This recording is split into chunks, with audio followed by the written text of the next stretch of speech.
al pedir nadie le dio. Su cuerpo son los huesos que la tierra se comió. El hambre y el dolor a él le sobran ya. Su mente es como un globo, vuela y vuela sin parar. Es como un duende, parece duende. Es niño sin infancia y sin pastel. Es como un duende, parece duende. Vive entre basura, no parece de verdad.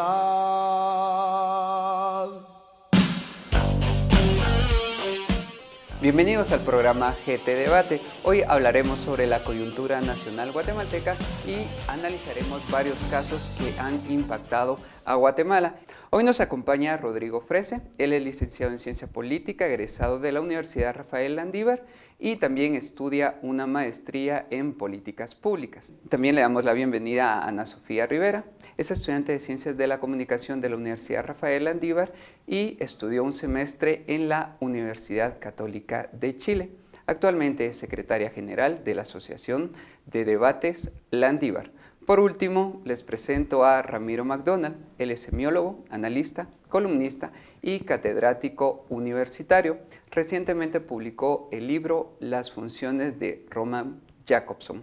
Bienvenidos a los tres a GT Debate. Muchas gracias. Mucho gusto. Muchas gracias. Ahora comenzamos con el análisis de lo más relevante de la coyuntura guatemalteca. La pregunta es para los tres. ¿Cree usted que la comisión eligió adecuadamente a los 6 candidatos y que Jimmy Morales está llevando a cabo los procedimientos necesarios para la elección del nuevo fiscal general del MP? Bueno, es una pregunta bastante interesante. Yo creo que con lo que está en la ley se está llevando el procedimiento justo. No sé si Jimmy Morales lo va a llevar va a ejecutar los procedimientos necesarios, ¿verdad? Debido a que ninguno de estos fiscales es del perfil de que él desearía para representar su gobierno. Sofía. Bueno, yo creo que el principal problema es que estamos sumergidos en todo un sistema de corrupción, en el que a pesar de que estos postulantes pasaron por un proceso de la comisión de la postulación, igual quedan 6 últimos postulantes, que entre ellos los favoritos está Brenda Muñoz, que es la directora de la PDH, y tenemos al juez Gálvez, que ya conocemos todo su repertorio. ¿Qué nos hace pensar que Jimmy Morales va a querer escoger a uno de estos 2 candidatos si ya tienen todo un discurso anticorrupción que a él no le favorece? Licenciado McDonald, le damos la palabra y me gustaría recordarle un poco de los antecedentes que teníamos en la elección del fiscal general del periodo anterior, donde teníamos una fiscal que no gozaba del agrado público, pero nos sorprendió como lo es Thelma Aldana. Sí, efectivamente, tenemos un escenario diferente al de hace 4 años. La fiscal anterior, o sea, la actual que va a entregar dentro de poco, era una persona que no era afín a los sectores populares ni a los sectores progresistas de este país. Sin embargo, ha hecho un papel brillante y extraordinario. Lo que se espera de Jimmy Morales es que seleccione entre estas 2 personas que Ana Sofía acaba de mencionar. Y sin embargo, todos sabemos que lo más seguro es que no se decante por el juez Gálvez y que de una u otra manera o nos sorprenda con una elección que nadie se espera o simple y sencillamente vote por la persona favorita. Y eso es lo que realmente se prevé que va a suceder. Precisamente lo que ustedes comentaban de los 2 favoritos, sin duda el que más impacto mediático ha tenido es el juez Miguel Ángel Gálvez. Sin embargo, él tuvo un voto en contra de la Universidad Panamericana, ya que dejaría vacante el juzgado y sin duda los casos paradigmáticos como el caso de La Línea. Tomando en cuenta esto, ¿ustedes consideran que valdría la pena realmente que él dejara estos casos y se fuera a dirigir el Ministerio Público?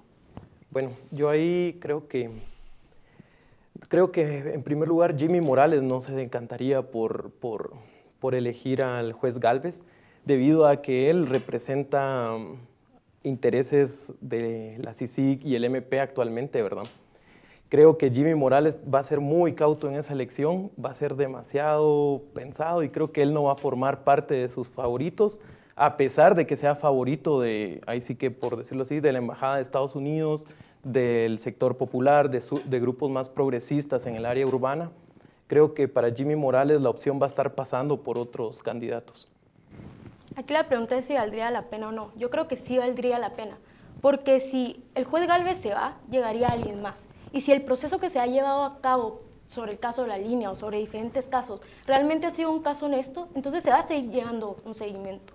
No es necesario que siga específicamente el juez Gálvez, y más, si él ha hecho una gran labor en esto, ¿por qué no tenerlo como un fiscal general? Creo que nos conviene más como guatemaltecos.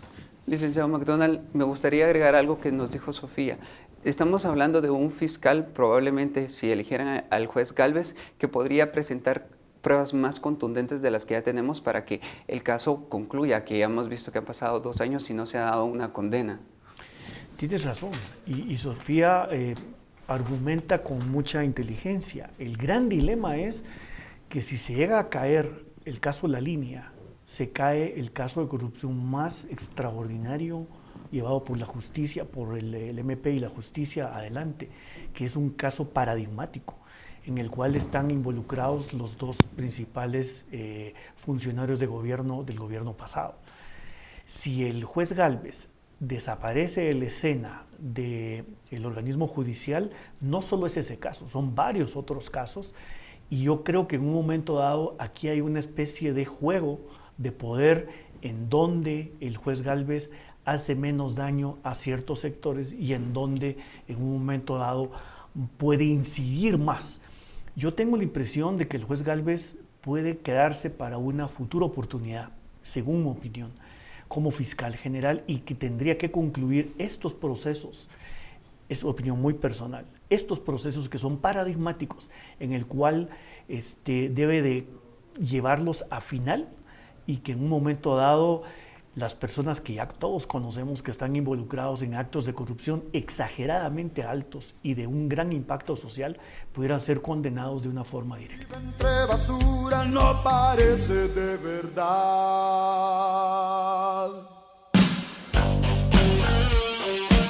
Ahora vamos a hablar sobre otro tema que llamó la atención de la opinión pública nacional e internacional. Nos estamos refiriendo a la consulta popular sobre Belice.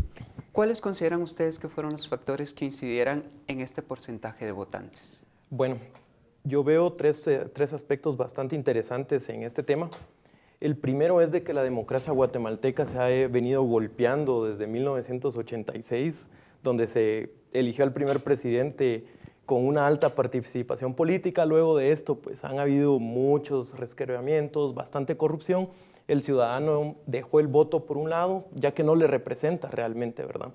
Segundo, la campaña, creo que del Ministerio de Relaciones Exteriores y de la Presidencia se lanzó muy tarde, demasiado tarde. Creo que demasiada gente no entendía por qué se estaba votando, porque parte del imaginario social creía que se iba a recuperar todo Belice, desde el río Sebún hasta el río Sarstún, ¿verdad?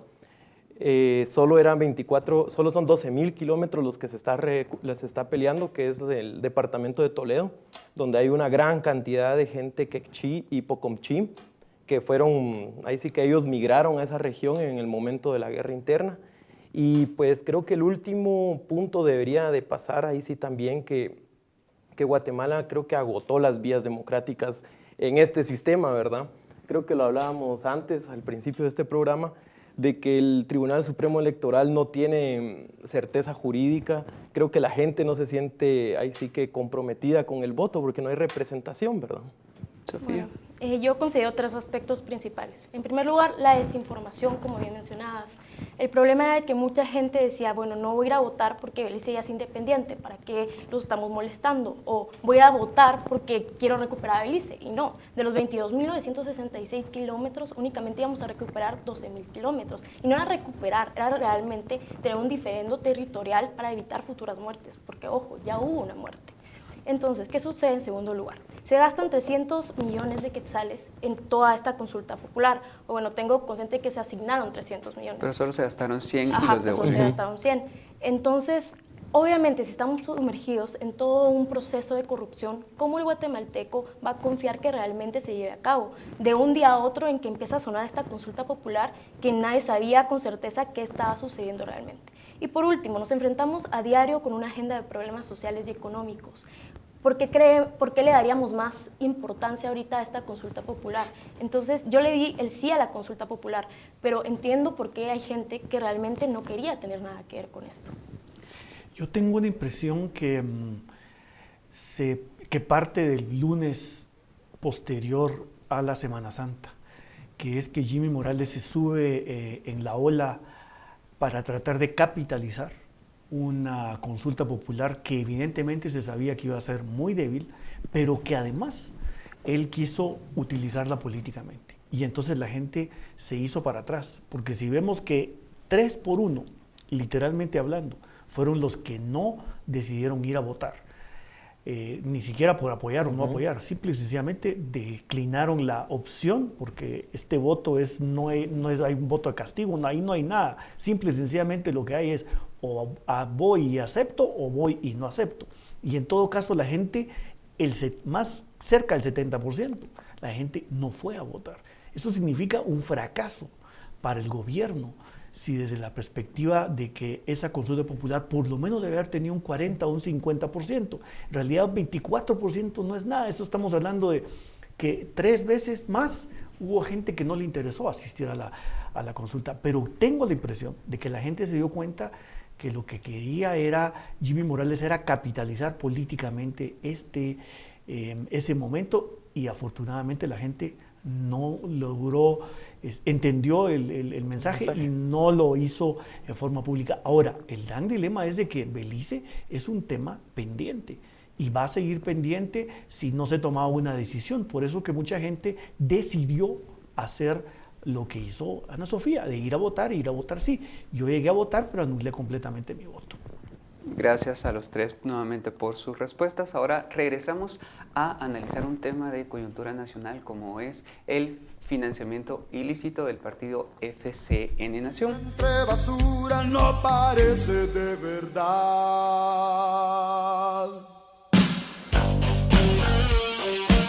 ¿Ustedes creen que definitivamente se pudo haber cometido un error al financiar ilegalmente al partido FCN Nación? Bueno, esta es creo, una de las preguntas más interesantes de responder, porque no es el primer partido, ni va a ser el último.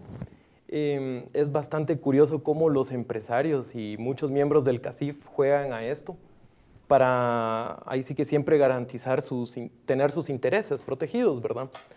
FCN no fue el único que recibió la UNE, recibió Creo, recibió Unionista, recibió Líder. Varios partidos reciben estos fondos. Si lo notifican al TCE o no, siempre ha quedado esa línea obscura debido a que ahí sí que la ley de partidos políticos en Guatemala no tiene ese peso, ¿verdad? Está en el artículo 407, en el inciso N, en donde se habla sobre los temas, sobre qué es recibir financiamiento ilícito y qué es recibir financiamiento anónimo. No queda en claro. Creo que pues, este caso es bastante interesante, no es el primero en este tipo, pero creo que no va a llegar a tener las repercusiones que tal vez el MP y la CICIG deseaban en este momento, ¿verdad? Sofía, ¿se dio financiamiento ilícito o se dio financiamiento anónimo? ¿Usted qué opina? Realmente, como usted mencionaba, yo justamente iba a mencionar esas dos vertientes, porque existe el financiamiento ilícito, que es utilizar dinero sucio, por así decirlo, y el anónimo, que es realmente, bueno, yo te voy a financiar, pero o no lo dices, o lo dices de cierta forma. Aquí lo que sucede es de que si hubo financiamiento, hubo. La excusa es que no se reportó a la TSE. Entonces, realmente yo no podría escoger entre financiamiento ilícito o anónimo, porque ellos se excusan en que ellos no tuvieron la culpa. Entonces podríamos llamarle que fue anónimo y no ilícito, porque no era dinero sucio. Pero realmente fue financiamiento ilícito. ¿Cómo se llevó a cabo? El fin no justifica los medios, o al revés. Entonces, creo que acá hay que diferenciar, tener en cuenta cuál es la diferencia entre anónimo e ilícito antes de llevar a cabo todo este gran proceso de si realmente se llevó a cabo o no. Pero también hay que tener en cuenta que no se pueden tomar estas medidas de, bueno, que hagan cierto como mercadeo social para redimir sus culpas, porque ellos no estaban conscientes. Yo creo que eso hay que ser muy tontos para no estar conscientes de lo que estamos haciendo. Yo tengo la impresión de que esa va a ser una de las brasas para el sistema judicial, determinar si es ilícito o es anónimo. Para mí es ilícito, totalmente, porque si tú no quieres aparecer dentro de una nómina en la cual vas a dar un dinero, o si a ti el candidato te pide que lo saques del partido y que por favor no aparezca como que se lo das a él, sino se lo das por debajo de la mesa, eso es ilícito. Para mí tiene un gran componente de inmoralidad de las dos partes, tanto de la persona que dio como de la persona que recibió. Y en todo caso, el actual presidente, al parecer, sí recibió dinero ilícito, porque no está esclarecido ni reportado al Tribunal Supremo Electoral. Entonces, yo sí creo que debería ser castigado muy fuertemente, por un lado, y por otro lado, para que no vuelva a ocurrir semejante cosa de decir, yo no lo sabía. Es que la ignorancia de la ley no es pretexto para no hacer las cosas bien. Creo que con el objetivo de esto, ¿verdad? De garantizar impunidad a partidos políticos, a gente para que pueda, ahí sí que lucrar con los partidos políticos, y pues vamos a tener esto en el Congreso dentro de pocas semanas. Y es uno de los debates más grandes en el Congreso, ¿verdad? Que muchos de los, ahí sí que las bancadas no quieren aprobar esta ley con tal de que quede esto, ahí sí que gris, ¿verdad? Y al parecer para el MP también hubo financiamiento ilícito, y de hecho ya se pidió la cancelación del partido FCN a raíz de esta situación.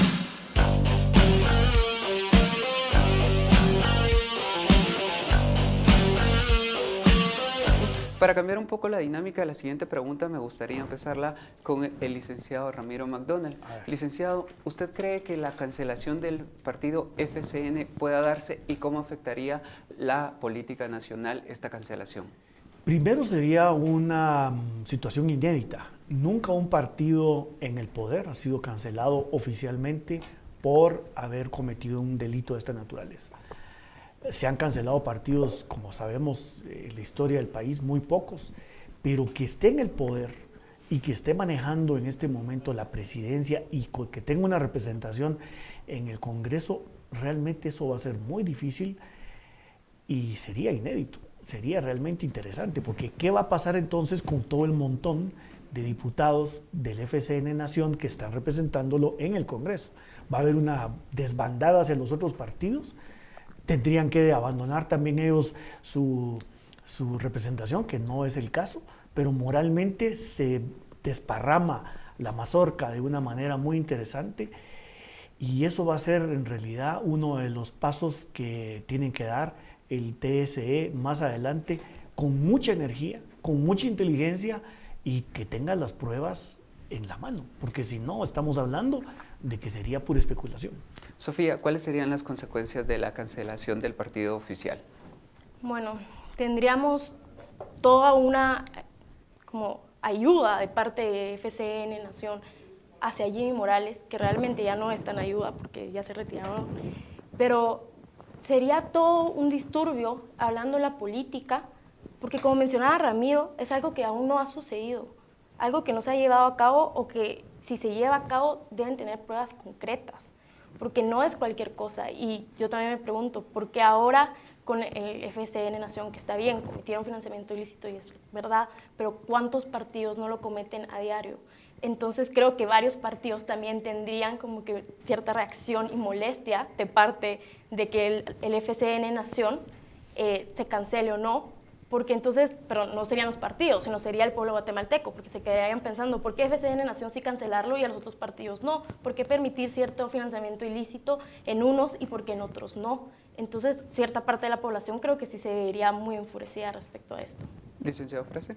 Bueno, yo creo que voy a tomar dos ideas de los panelistas, y creo que me quedaría con la desbandada que existiría en el Congreso.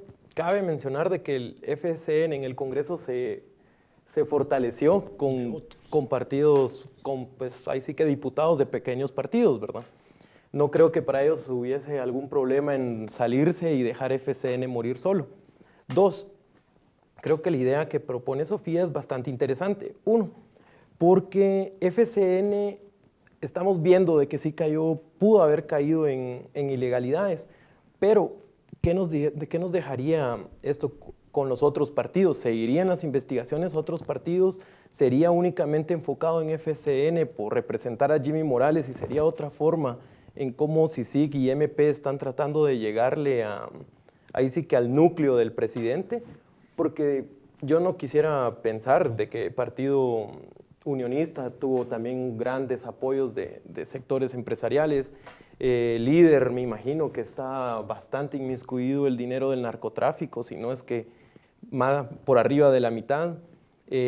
UNE tenía al vicepresidente, que es uno de los miembros más antiguos del CACIF, bueno, no de los más antiguos del CACIF, sino de los que más se ha manejado en el CACIF. Entonces estamos viendo de que existen varios partidos que pudo haber recibido tanto dinero ilícito como dinero anónimo, como dinero de grupos de crimen organizado, dinero ahí sí que de empresarios bastante poderosos en Guatemala. Entonces, pues creo que sería una pugna bastante interesante para limpiar el sistema de partidos políticos, exigirle al Congreso que apruebe reformas en verdad a la ley de partidos políticos que no es funcional para nuestro sistema. Y creo que por ahí tendría que pasar más en vez de solo enfocarse en qué pasaría con FCN Nación. De hecho, lo que ustedes están diciendo se resume en la frase que Jimmy le preguntó a los empresarios. ¿Por qué estaban pidiendo perdón? ¿Por qué elecciones? ¿Si las de ahora o las pasadas? Ramiro, ¿qué nos podría comentar? Yo lo que sí quisiera agregar, y que esto es clarísimo, es que en el caso que estamos discutiendo, que es FCN Nación con un financiamiento ilícito, es que existen pruebas. Y al parecer los empresarios, no muy gustosos por supuesto, han enseñado las pruebas de los cheques, han enseñado chats, y hay un par de personas que ya están hablando formalmente del caso, como, ¿cuál es la figura esta de...?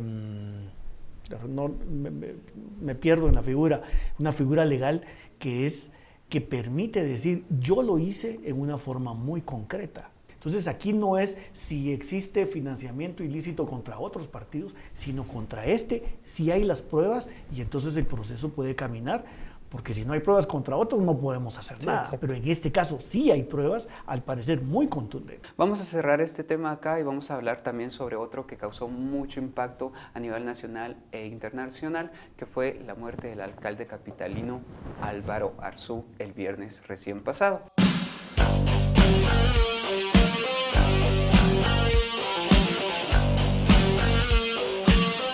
Precisamente de esto lo quiero ligar con Jimmy Morales. Se había dicho y ellos ya habían mostrado que eran grandes amigos y aliados. ¿Ustedes consideran que la muerte del alcalde capitalino va a cambiar la dinámica en cómo se venía gestando esta dinámica política guatemalteco? Ramiro. Bueno, Álvaro Arzú era un símbolo, pero era el símbolo de la lucha en contra de la CICIG y el MP. Él había encabezado en los últimos meses, se había puesto a la cabeza de los grupos que están en contra de MP y CICIG y en contra de la lucha contra la corrupción y la impunidad en este país. Y lo hizo porque tenemos a un presidente débil, sin carácter, sin ideas incluso. Y él tenía una capacidad para remontar en un momento dado esa fuerza, esa debilidad de Jimmy Morales y ejemplificar lo que simbólicamente era. Era el hombre con mayor capacidad política en este país para armar y instrumentalizar toda esta lucha en contra de Jimmy Morales, que se viene llevando contra Jimmy Morales. Entonces, yo sí creo que el fallecimiento repentino de Álvaro Arzú viene a quitarle fuerza a Jimmy Morales en el poder y a quitarle fuerza a todos los grupos que en un momento dado estaban luchando para sacar a Iván Velázquez del poder, literalmente, que saliera o que viniera otra persona mucho más débil que Iván Velázquez, y que en un momento dado sabemos que se va a cambiar a la próxima, al jefe del Ministerio Público, y entonces ahí pudiera haber en un segundo una capacidad para poder manejar esas fuerzas que venían en contra. La pérdida que significa para el país, pero especialmente para los grupos oscuros, de la muerte de Álvaro Arzú es terrible. En realidad dejan huérfano a Jimmy Morales. Sofía, ¿qué nos podría comentar al respecto? Como dice efectivamente Ramiro, Arzú es un símbolo, es decir, él tenía mayor fuerza desde el punto de vista discursivo. Él representa una mayor popularidad a nivel social que Jimmy Morales. Y al apoyar a Jimmy Morales, que no tiene tanto apoyo, obviamente hacía que subiera de estatus. Sin embargo, ¿qué pasa con Arzú? Él representaba un tipo de virtue signaling, no sé si saben qué es esto. Esto es referirse a ciertos valores que representan a todo un grupo social. Arzú representaba obviamente a una derecha. Al morirse él, hay gente que dice la derecha queda huérfana. Y el último creo que muere. Entonces, ¿qué pasa? Obviamente Jimmy queda desprotegido por el último de derecha que realmente tenía poder en el discurso, que realmente tenía ganada la población de cierta forma mediante una socialización o mediante sus técnicas a través de la municipalidad, pero tenía un sector ganado. Entonces muere y obviamente deja huérfano a Jimmy Morales, como bien dice Ramiro. Arzú era la única persona que mantenía la derecha integrada, mantenía esa comunidad en la derecha. Me imagino que ahora van a desviarse por liberales, van a salir derechas más suaves, derechas más duras. ¿Ustedes consideran que Quiñones Lemos tiene el perfil para darle continuidad a las políticas que había venido gestando Álvaro Arzú? Yo siento que segundas partes nunca son buenas, ¿verdad? Pero el señor Quiñones es una persona un poco más flexible que Álvaro Arzú. Álvaro Arzú era una persona sumamente dogmática, representante del status quo, y de ese status quo que hoy tenemos en un país con miseria, hambre, desnutrición y exclusión. Un país más clasista, un país que no tiene capacidad de poder enfrentar sus principales problemas de carácter sociales. Y entonces ese Álvaro Arzú, que en un momento dado era la representación de la hegemonía en este país, hereda a un joven Quiñones que yo siento con mucha debilidad, que es muy posible que encamine los próximos 2 años que le restan de su mandato y la municipalidad pase en poder de otro grupo político, evidentemente.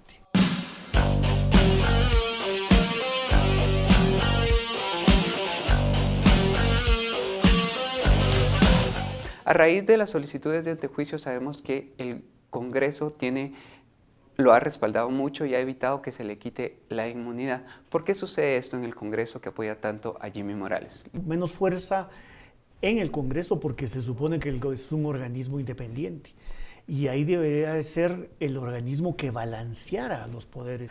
Yo no sé si va a ser capaz Jimmy Morales de poder gobernar estos próximos 2 años.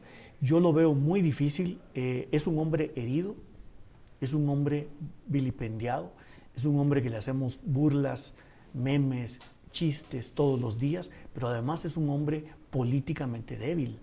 Es un hombre que no tiene capacidades, inclusive discursivas.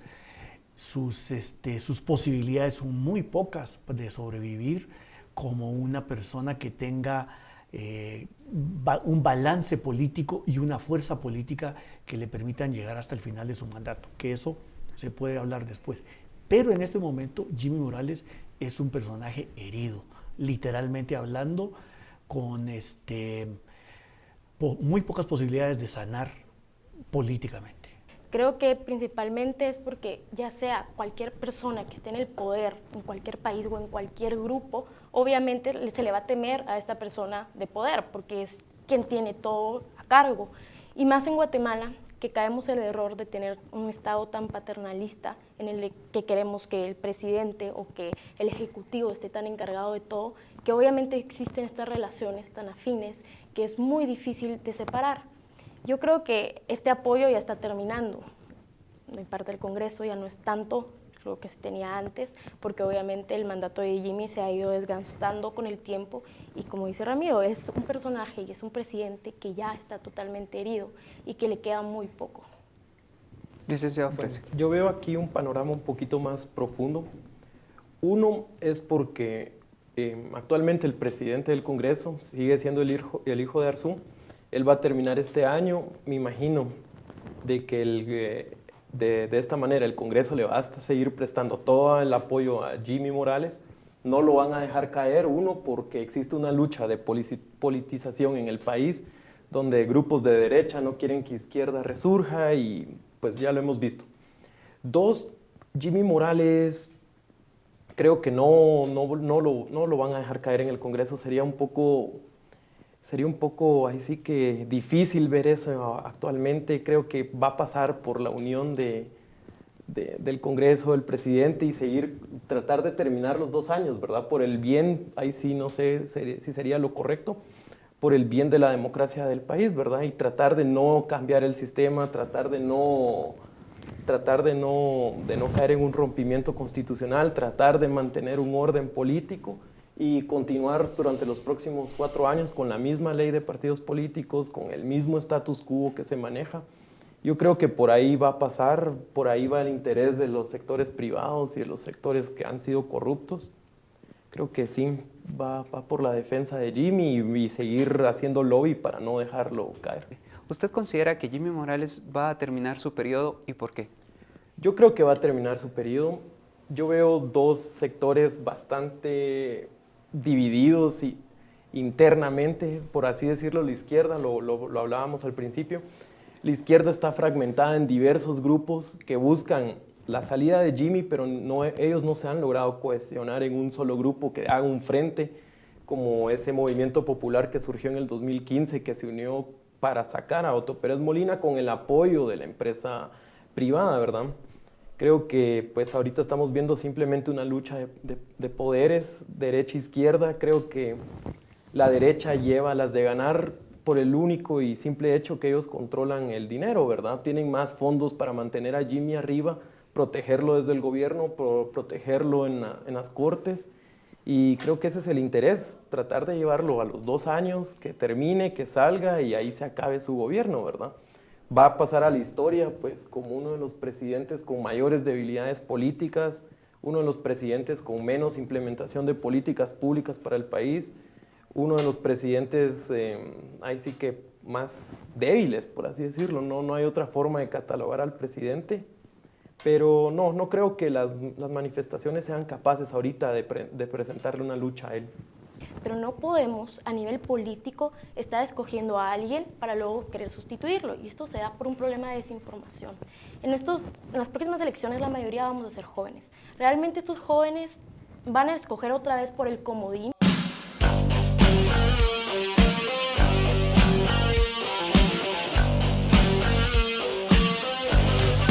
Licenciado McDonald, tiene las palabras finales acerca del futuro de Jimmy Morales y si termina o no su gobierno. Pues no estoy de acuerdo con ninguno de los 2 panelistas. Yo no creo que seamos un chiste. Yo creo que somos el ejemplo en América Latina y en el mundo de haber votado a uno de los presidentes más corruptos de la historia, por un lado. Y por otro lado, somos el ejemplo de haber encaminado un proceso legal desde el punto de vista formal, de sustituir a un par de corruptos que estaban en el poder. Y por el otro, que sería un tercer punto, es que yo creo que se presenta una oportunidad muy valiosa y que no deberíamos dejarla de de poder hacer verdaderamente un cambio en este país. Lamentablemente yo sí soy un poco más radical.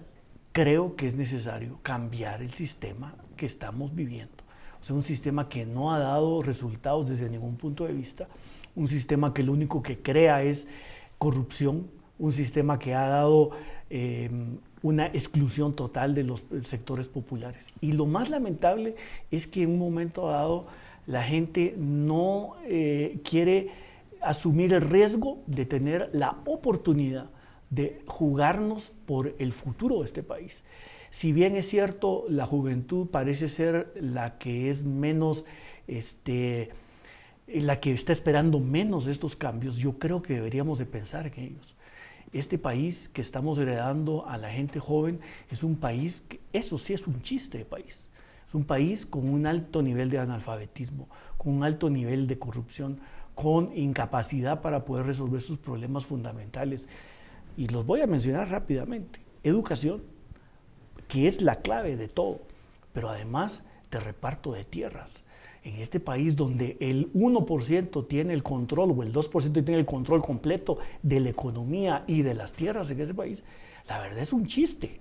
Es un chiste pensar en que sigamos de esta misma manera. Yo creo que hay necesidad de verdaderamente una revolución que haga cambios fundamentales y profundos y que no tengamos miedo de que en el futuro hagamos verdaderamente la posibilidad de integrar a ese gran sector de la población que está completamente marginado del modernismo y de las posibilidades de progreso y desarrollo que son los indígenas en este país. Yo no dije que era un chiste ni me opongo al cambio, sino mi punto como politólogo, lo que veo es de que no existe en la izquierda y en la derecha ahorita las ganas de poder dialogar y crear consensos, ¿verdad? Sino el país está llevando una lucha politizada, a una lucha donde unos tienen la razón, otros no tienen la razón, unos agarraron el bando de cubrirse en el velo de la corrupción, otros han tomado el bando de la justicia. Entonces lo que veo es de que la población, ahí sí que la juventud y problemas de fondo, ¿verdad? Como bien mencionaba McDonald, problemas como educación, como salud, como gobernación, que son problemas de fondo del país que los venimos arrastrando desde 1940, 50, no se les presenta atención. Uno, porque no estamos al favor del país, sino estamos a favor de ideas, y ahí sí que podrían ser ideas mesiánicas de ambos grupos, ¿verdad? Lo hablábamos con Arzú. Él representaba a la derecha más recalcitrante del país, en el cual toda la gente ponía sus esperanzas, y él nunca tuvo la decisión de cambiar el país. Pero hemos visto varios grupos de izquierda surgir guerrillas, las cuales entre ellas mismas, en momentos más álgidos de la guerra, pues decidían tenderse trampas entre ellos, se separaban sus facciones, creaban nuevas facciones, y entonces la lucha también se perdía por ese aspecto. Yo lo que veo es más la necesidad de unirse como país, porque no podemos salir avante si no hay sí que inversión del capital, ¿verdad? Un minuto final. Es que al final de cuentas, antes de eso, de darle la palabra, recordemos que muchas personas la crítica a este rompimiento constitucional es sí, pasó con Otto Pérez Molina y Roxana Valdetti y nos dejaron a Jimmy. ¿Qué nos garantiza que sacando a Jimmy no vamos a tener a alguien similar o peor? Ramiro. A un peor Jimmy, que sería terrible. El gran dilema es en realidad que en el 44 entró un grupo de progresistas, de gente muy inteligente, y en el 54 entró lo nefasto de este país, que cortó una revolución que hoy la deberíamos de estar sintiendo sus adelantos. Y ese rompimiento del 54 para acá es lo que tanto daño nos ha hecho. Una derecha criminal, una derecha insensible y una derecha que en un momento dado no ha sabido entender los momentos claves de este país. La historia de este país tiene que ser elaborada por la gente joven que vaya hacia adelante, que mire capitalismo, que mire ideas progresistas y que le dé la oportunidad de salir del marasmo y de la miseria a millones de habitantes de este país que están completamente sumidos en una pobreza extrema. Ese es el verdadero problema. Ahora sí, llegamos al final de este programa GT Debate. Agradecemos a los tres panelistas por cada una de sus respuestas y sobre todo por ese análisis tan interesante que nos hicieron sobre la coyuntura nacional. Gracias a ustedes por habernos sintonizado. Los invitamos a que nos vean en otro programa. Hasta la próxima. Es como un globo, vuela y vuela sin parar. Es como un duende, parece duende. Es niño sin infancia y sin pastel. Es como un duende, parece duende. Vive entre basura, no parece de verdad.